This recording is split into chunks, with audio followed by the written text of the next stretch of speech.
विंध्याचल धाम की त्रिकोणीय यात्रा आप कैसे करें? विंध्याचल धाम आप आसानी से कैसे पहुंचे? विंध्याचल धाम में विंध्यवासिनी मंदिर के दर्शन, काली खोह में काली माता जी के दर्शन और अष्टभुजी पर्वत पर अष्टभुजी माता जी के दर्शन यानी कि त्रिकोणीय यात्रा आप आसानी से कैसे करें, इस वीडियो में हम बताने जा रहे हैं। माँ गंगा विंध्याचल में विंध्याचल पर्वत को छूते हुए उत्तर दिशा में बनारस की ओर चली जाती हैं। प्रयागराज से आने के बाद विंध्याचल पर्वत के पास ही माँ गंगा का विंध्याचल पर्वत से संगम होता है। महिषासुर वध करने के बाद इसी स्थान पर देवी भगवती विराजमान रहती हैं। विंध्याचल पर्वत पर शक्ति यानी कि सभी शक्तियों का वास रहता है। यहाँ पर प्रमुख 3 पड़ाव होते हैं। पहला विंध्यवासिनी देवी मंदिर, दूसरा काली खोह मंदिर, तीसरा अष्टभुजी मंदिर। दोस्तों, ये गंगा जी का घाट है और यहाँ पर जनेऊ का भी कार्य होता है, जनेऊ संस्कार का कार्य किया जाता है। पूरे उत्तर भारत और मध्य प्रदेश आदि राज्यों से यहाँ पर आते हैं लोग जनेऊ संस्कार कार्य कराने के लिए। गंगा जी का घाट है। यहाँ पर स्नान करने के बाद ही विंध्याचल धाम में विंध्यवासिनी मंदिर में दर्शन किया जाता है। यहाँ से 1 किलोमीटर की दूरी पर है विंध्याचल धाम मंदिर। तो फाइनली हमने स्नान कर लिया है, इसलिए अब विंध्याचल धाम मंदिर की ओर ही जा रहे हैं। दोस्तों, ये है विंध्याचल धाम का गंगा जी का घाट। इस घाट पर सबसे पहले स्नान किया जाता है। स्नान करने के बाद ही विंध्याचल धाम में विंध्यवासिनी देवी के दर्शन किए जाते हैं। यह विंध्याचल पर्वत की यहाँ से शुरुआत मानी जाती है। विंध्याचल पर्वत की कुल लंबाई लगभग 1100 किलोमीटर है, जो कि इसी स्थान से शुरू होकर फाइनली गुजरात तक जाता है। विंध्याचल पर्वत और हिमालय पर्वत से संबंधित एक कहानी भी है। कहा जाता है पौराणिक काल में किसी बात को लेकर विवाद हो गया कि हम दोनों में श्रेष्ठ कौन, और हिमालय पर्वत और विंध्याचल पर्वत दोनों ही अपना अपना आकार बढ़ाने लगे। विंध्याचल पर्वत के कारण सूर्य का प्रकाश आना पृथ्वी पर बंद हो गया। इस बात से चिंतित होकर देवताओं ने अगस्त मुनि से आग्रह किया कि विंध्याचल पर्वत को किसी प्रकार से नीचे झुकाइए। तब अगस्त मुनि विंध्याचल पर्वत के पास गए, क्योंकि विंध्याचल पर्वत राज अगस्त मुनि जी के शिष्य थे। इसलिए अगस्त मुनि जी ने विंध्याचल पर्वत से कहा कि आप नीचे झुकिए, मुझे दक्षिण दिशा में जाना है। जब तक मैं वापस ना आ जाऊं तब तक आप को फिर से ऊंचा नहीं उठना है। तब से लेकर आज तक विंध्याचल पर्वत अगस्त मुनि जी का इंतजार कर रहे हैं।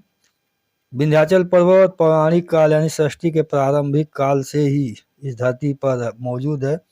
विंध्याचल पर्वत पर ही माता देवी भगवती विराजमान रहती हैं, इसलिए इसे विंध्य देवी भगवती का नाम विंध्यवासिनी पड़ा। तो फाइनली दोस्तों, हम देवी विंध्यवासिनी माता के दर्शन करने के लिए विंध्यवासिनी मंदिर में प्रवेश कर चुके हैं। इसकी कहानी यह है कि महिषासुर का वध करने के बाद देवी भगवती यहाँ पर विराजमान रहने लगी, यानी कि इसी स्थान को चुना अपने लिए, अपने रहने के लिए। एक कहानी इससे जुड़ी और है मधु व कैटभ की। जब भगवान विष्णु जी योग निंद्रा में सो रहे थे तो मधु कैटभ नामक 2 राक्षस भगवान विष्णु के कान के मैल से उत्पन्न हो गए। इधर उधर देखने के बाद कोई नहीं मिला तो देवी भगवती की स्तुति करने लगे। देवी भगवती ने उन्हें इच्छा मृत्यु का वरदान दे दिया।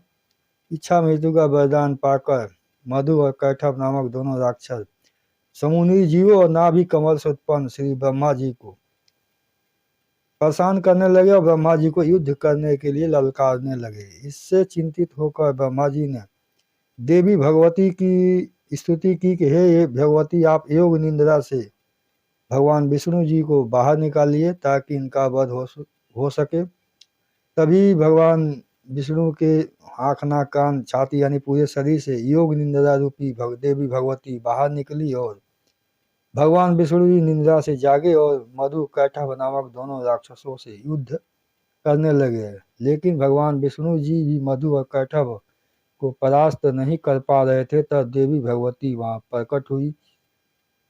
देवी भगवती यानी कि माया को देखकर मधु और कैटभ मोहित हो गए और भगवान विष्णु जी से कहने लगे कि आपके युद्ध करने की क्षमता से हम प्रसन्न हैं, आप कोई वर मांग लें। तब भगवान विष्णु जी ने मधु कैटभ से कहा कि यदि आप हमें वर देना चाहते हैं तो मेरी इच्छा है कि आप दोनों की मृत्यु मेरे हाथों हो। इस बात को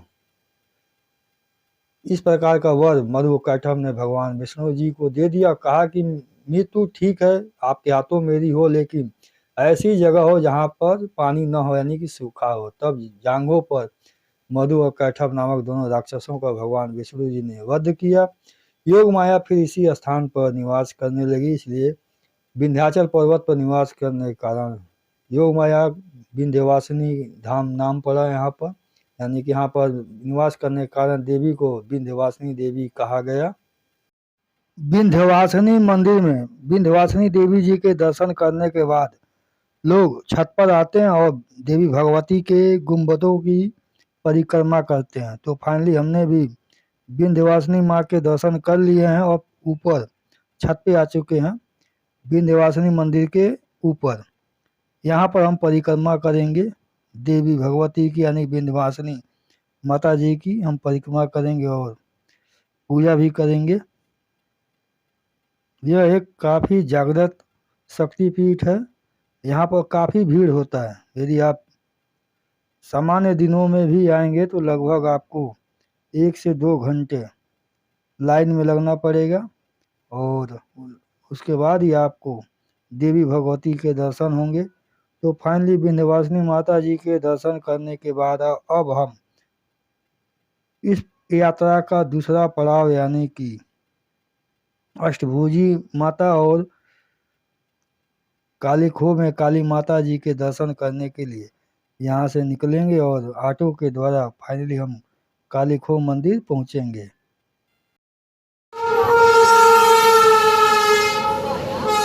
विंध्याचल धाम रेलवे स्टेशन से 1 किलोमीटर की दूरी पर है विंध्यवासिनी मंदिर। आप पैदल या ऑटो के द्वारा आसानी से विंध्यवासिनी मंदिर जा सकते हैं। सबसे नजदीकी railway station Vindhyachal railway station ही है। दूसरा सबसे प्रमुख नजदीकी रेलवे स्टेशन मिर्जापुर है, जो कि यहाँ से 10 किलोमीटर की दूरी पर है। आप वहाँ पर भी आसानी से आ सकते हैं और वहाँ से ऑटो या ई रिक्शा के माध्यम से विंध्याचल धाम आ सकते हैं। सबसे बड़ा प्रमुख railway station Varanasi cantt railway station है, जो कि यहाँ से लगभग 70 किलोमीटर की दूरी पर है।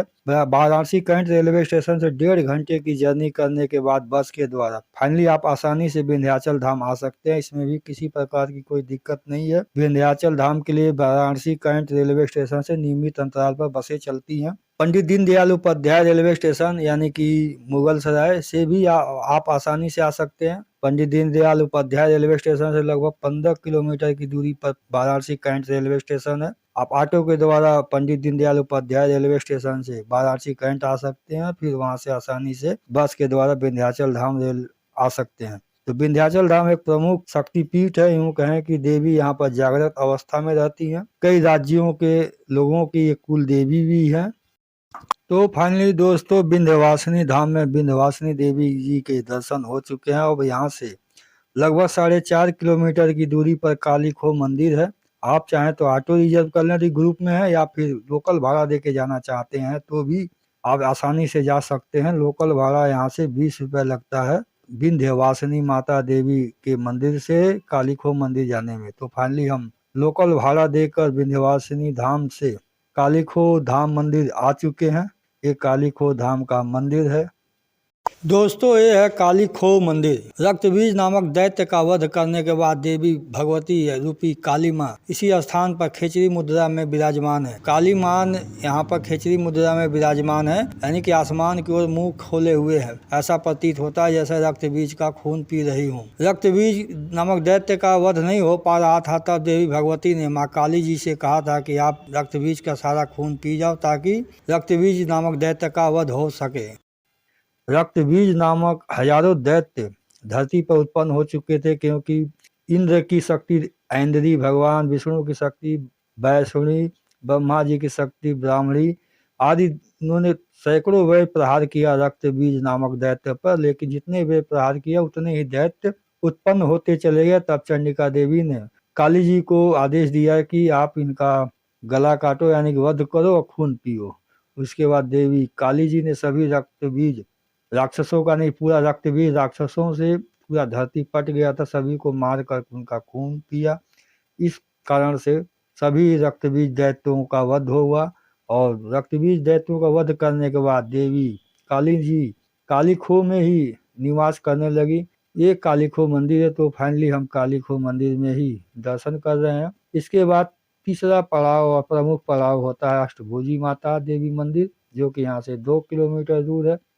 काली खो मंदिर में दर्शन करने के बाद लोग काली खो के पास स्थित रोपवे के द्वारा हनुमान मंदिर जाते हैं, और हनुमान मंदिर से लगभग 2 किलोमीटर की दूरी पर है अष्टभुजी माता जी का मंदिर। तो फाइनली हम काली खो में माता काली जी के दर्शन करने के बाद अब अष्टभुजी माता जी के दर्शन करने जा रहे हैं। हम तो इधर से गए थे,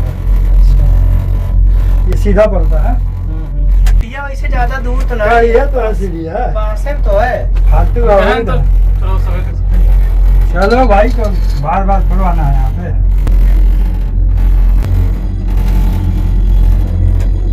नीचे से ऊपर चढ़ाने काली खो के पास, काली खो मंदिर के कुछ दूरी पर ही रोपवे है। रोपवे का अप डाउन का भाड़ा 50 रुपये है। इस रोपवे के माध्यम से आप ऊपर चोटी पर आपको यह रुपये उतार देगी, और तो हनुमान मंदिर पड़ता है। हनुमान मंदिर से लगभग 2 किलोमीटर की दूरी पर है अष्टभुजी माता का मंदिर। तो फाइनली अब हम हनुमान मंदिर के पास पहुंचने वाले हैं। तो फाइनली हनुमान मंदिर के पास हम आ चुके हैं। ये हनुमान मंदिर का पड़ाव है।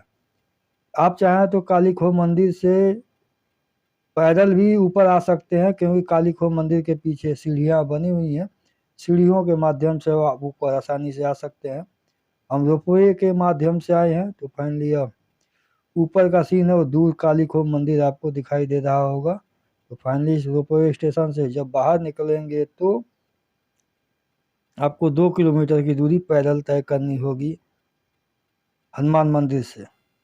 आप चाहें तो विंध्यवासिनी मंदिर में ऑटो रिजर्व करके भी विंध्याचल धाम की त्रिकोणीय यात्रा पूरी कर सकते हैं। हम अकेले हैं, इसलिए हमने ऑटो रिजर्व नहीं किया है।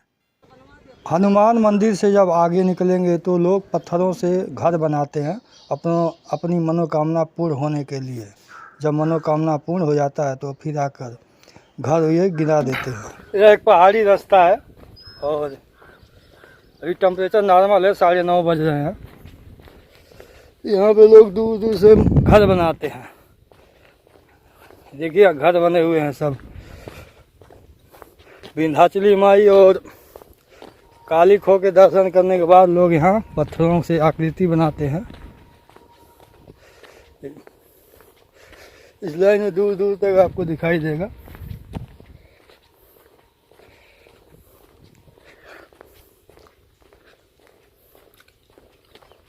यहाँ से लगभग 1.5 किलोमीटर है अष्टभुजी माई। तो फाइनली विंध्याचली माई के दर्शन हो गए। काली खो में काली माई के भी दर्शन हो गए। अब जा रहे हैं हम अष्टभुजी माता के दर्शन करने। यहाँ से 2 किलोमीटर है, लगभग आधे घंटे में हम पहुँच जाएंगे। अभी बज रहे हैं 10। तो फाइनली हम हनुमान मंदिर से लगभग आधा किलोमीटर आगे आ चुके हैं। यहाँ से लगभग 15 मिनट का समय लगेगा हमें अष्टभुजी माता मंदिर पहुँचने के लिए। तो फाइनली एक गांव है, इस गांव से राइट टर्न लेना होता है।